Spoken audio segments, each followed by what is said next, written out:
Assalamualaikum.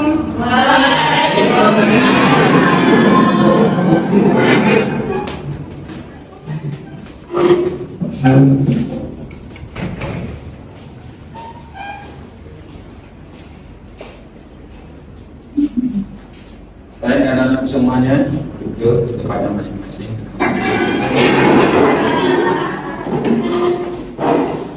Sebelum pembelajaran kita hari ini dimulai, persilahkan ketua kelasnya untuk memimpin doa. Bersiap. Berdoa dimulai. Bismillahirrahmanirrahim. Rabbi sholli sadri. Alhamdulillah. Bagaimana kabarnya semuanya?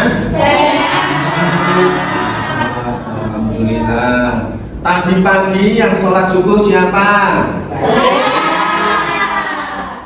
Jadinya sholat subuh enggak? Alhamdulillah. Itu sholat subuh enggak? Alhamdulillah. Ya. Baik, adakah yang enggak masuk pada hari ini daripada kalian semuanya? Enggak masuk? Kenapa dia enggak masuk? Mudah-mudahan cepat sembuh ya. Baik, untuk pembahasan hari ini kita belajar PAI, yaitu materinya peran organisasi Islam di Indonesia. Ya.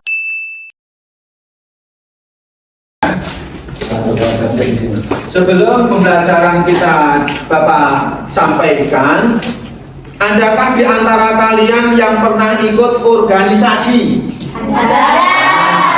Apa? Kamu organisasi apa? Asis, Kak. Oh, sis. Ada lagi? Ada lagi? Saya Apa? Rohis, Pak. Rohis. Banyakkah organisasi di sekolah kita?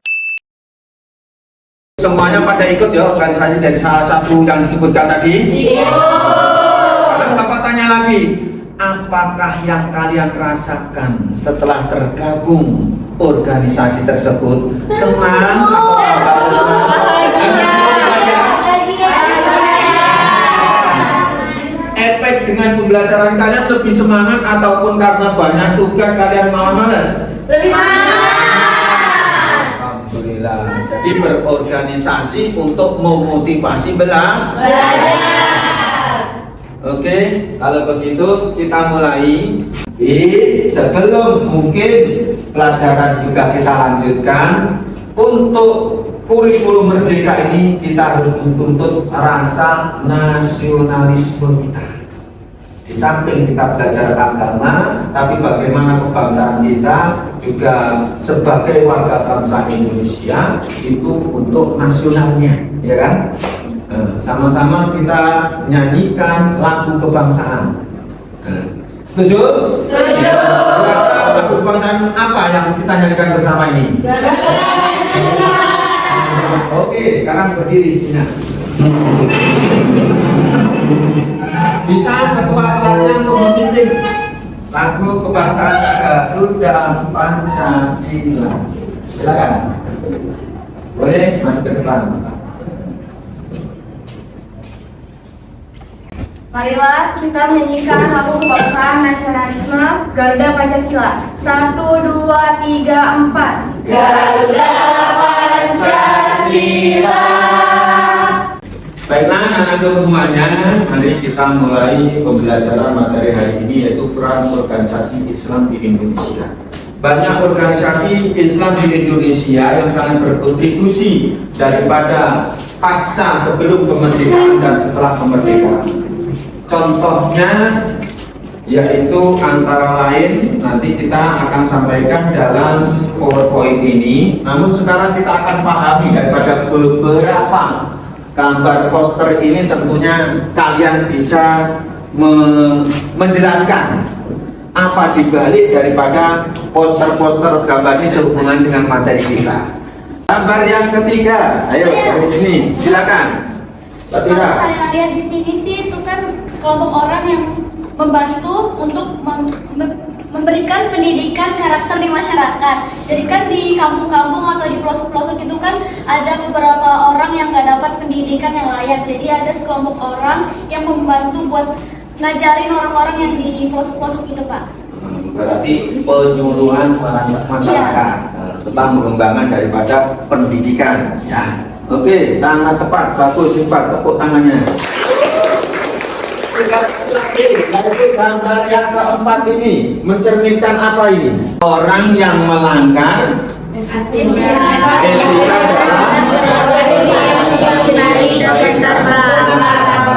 berarti melanggar aturan. Apa sanksinya? Mungkin peringatan, hukuman, ataupun denda, dan caranya bagaimana. Inilah cerminan daripada kan tidak boleh melawan. Ini sudah melanggar aturan, mungkin korupsi ataupun penggelapan, tapi malah menentang, tidak mengakui. Terima kasih semuanya. Baik, yang Bapak sampaikan tadi yaitu organisasi di Indonesia. Itu yang kita bahas, itu hanya 6 organisasi di sini ya. Pengertian organisasi tadi apa? Coba dibaca bersama. Oke, bagus semuanya. Jadi paham ya kalian tentang pengertian organisasi ini? Ya. Lanjut kita membahas tentang organisasi. Tujuan pembelajaran kita yaitu kan peran organisasi Islam, yaitu akan menjelaskan kemajuan dan perkembangan organisasi-organisasi Islam di Indonesia pada masa pra kemerdekaan ataupun setelah kemerdekaan. Antara lain organisasi apa saja ya. Kalian tadi sudah mengerti, Bapak jelaskan apa itu organisasi dan organisasi apa saja dan peran aktif ataupun kontribusi untuk bangsa Indonesia baik sebelum kemerdekaan ataupun setelah kemerdekaan, ya kan? Ya. Sekarang Bapak akan bagikan tugas LKPD, lembar kerja siswa didik ya, didik dari Bapak bentuk dari 18 anak kan semuanya? Ini 6 kelompok, satu kelompok itu 3 orang. Coba yang untuk kelompok pertama siapa tadi? Oke, ini Bapak tugaskan tentang Muhammadiyah. Siapa pendirinya, tahun berapa, kontribusinya untuk bangsa apa saja. Nanti dibahas dengan kelompoknya ya. Kelompok kedua siapa tadi? Itu Nahdlatul Ulama ya. Jelaskan sedikit tentang pengerjaannya ini ya.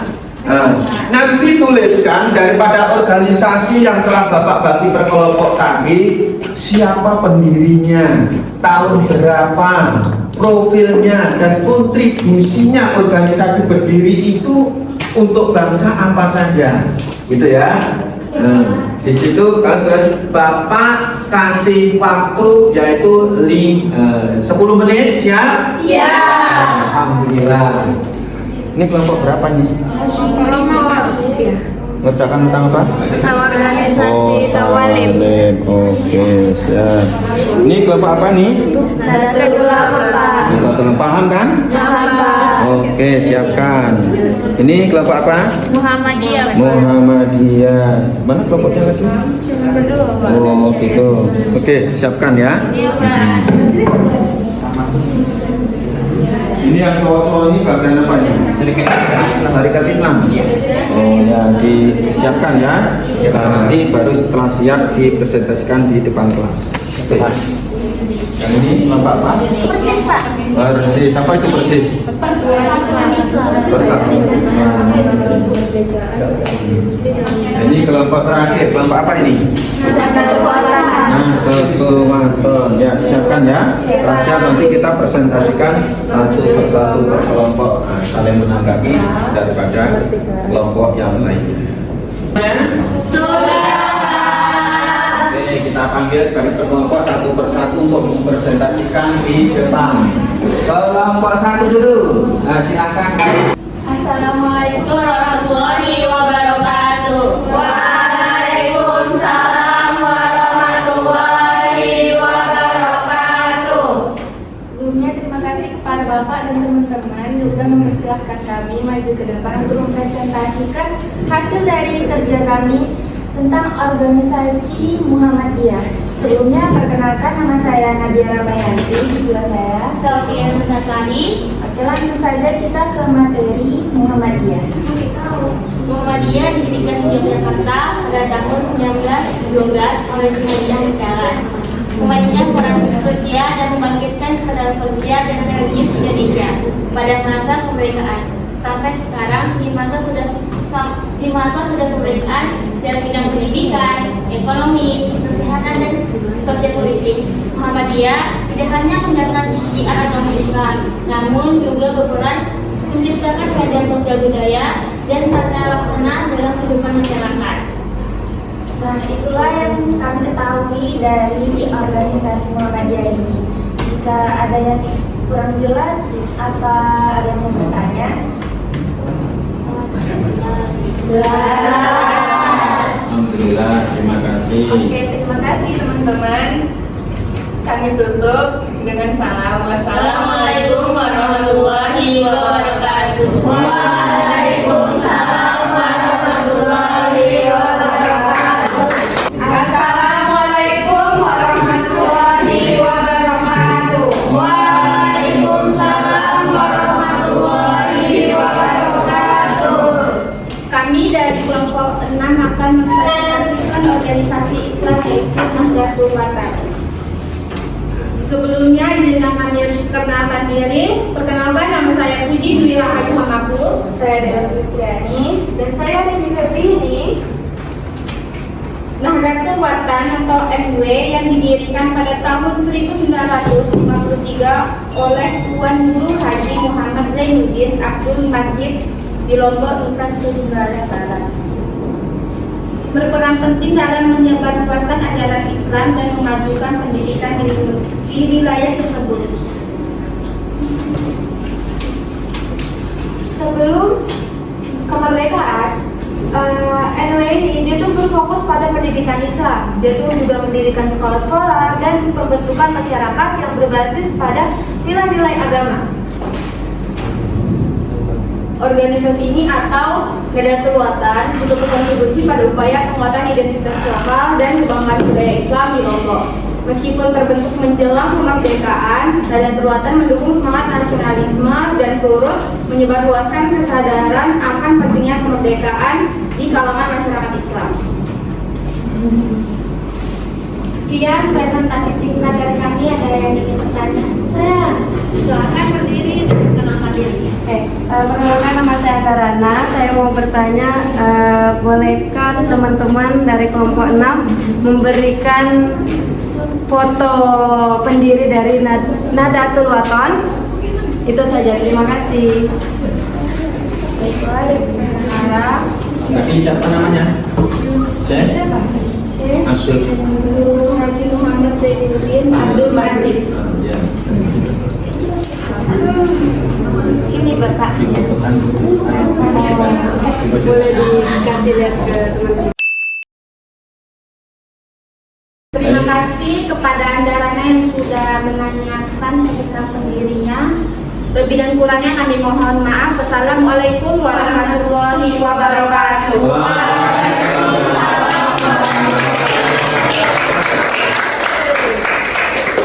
Tanya jawab. Tibalah sekarang daripada apa yang telah kita bahas tadi untuk mengambil hikmah ataupun kesimpulan, ya kan? Gunanya, tujuannya apa sih kita belajar untuk organisasi-organisasi ini? Tentunya kita harus tahu, ya kan? Kita tidak hanya belajar saja, tapi bisa menarik hikmahnya dan mampu kita amalkan dalam kehidupan keseharian kita. Oke, Bapak tanya dari kelompok 1 tadi membahas apa? Kelompok 1 yang mana? Angkat tangan. Tentang Muhammadiyah. Apa dibalik pembahasan yang kami sampaikan ini? Hikmahnya. Hikmahnya kamu gabung ataupun membahas tentang organisasi Muhammadiyah. Silakan. hikmah yang kami dapatkan yaitu mengetahui berbagai masalah kehidupan umat manusia berkaitan dengan hukum Islam. Oke, tepuk tangan. Kehidupan berkaitan dengan hukum Islam. Kelompok 3. Nah, apa tadi yang dibahas? Kami bahas organisasi Persatuan Islam. Persis. Iya, persis. Apa di situ itu hikmahnya? Kami jadi tahu kalau organisasi itu nggak cuma bermanfaat buat orang-orang di dalam organisasi itu, tapi juga bermanfaat buat orang-orang di sekitar kita. Contohnya persis ini itu mempengaruhi mempengaruhi pemikiran umat Islam untuk jadi lebih maju. Oke, hebat kali, tepuk tangan dulu. Hikmahnya yaitu pembaruan Islam dalam arti bukan membuat ajaran baru, tapi untuk meluruskan, ya. Karena apa? Karena pengajaran Islam itu semakin lama kalau ada orang ngawur, apalagi perkembangan daripada internet sekarang. Orang tanpa guru bisa menafsirkan, bisa belajar sendiri, akhirnya apa? Mencari metode sendiri, jadi sesat. Makanya belajar yang paling bagus itu ada guru. Sampai ada Google itu hanya pengimbang saja. Jangan seluruhnya kamu searching, harus ada pembelajaran sama guru. Gitu. Oke, selanjutnya untuk kelompok yang keempat ya. Keempat apa? Bahas. Silakan. Hikmah dari organisasi yang kami ambil yaitu Tawalib. Kami mendapatkan mengenai informasi profil-profil dari organisasi tersebut.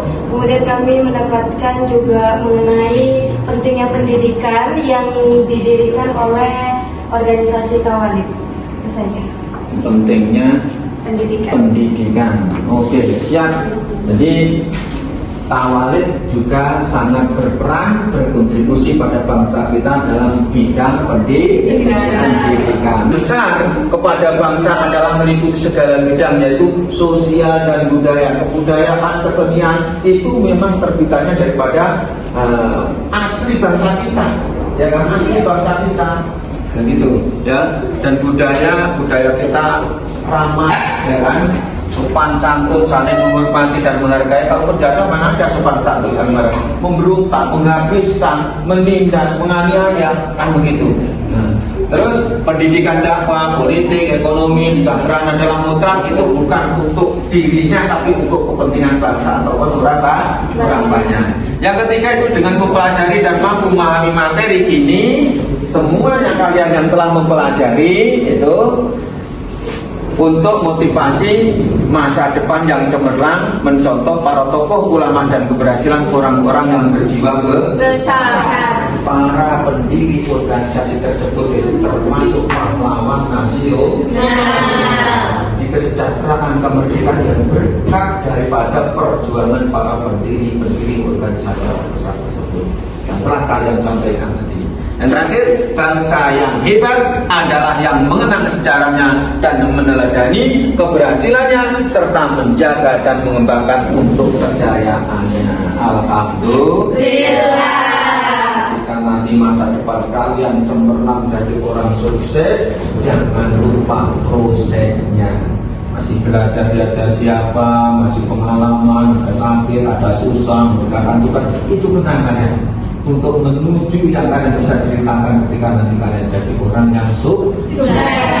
Allahumma amin. Baik, sudah paham semuanya ya? Sudah. Marilah kita tutup pembelajaran kita hari ini dengan doa. Mohon dipimpin doanya kepada Najibah. Silakan. Siap. Berdoa dimulai.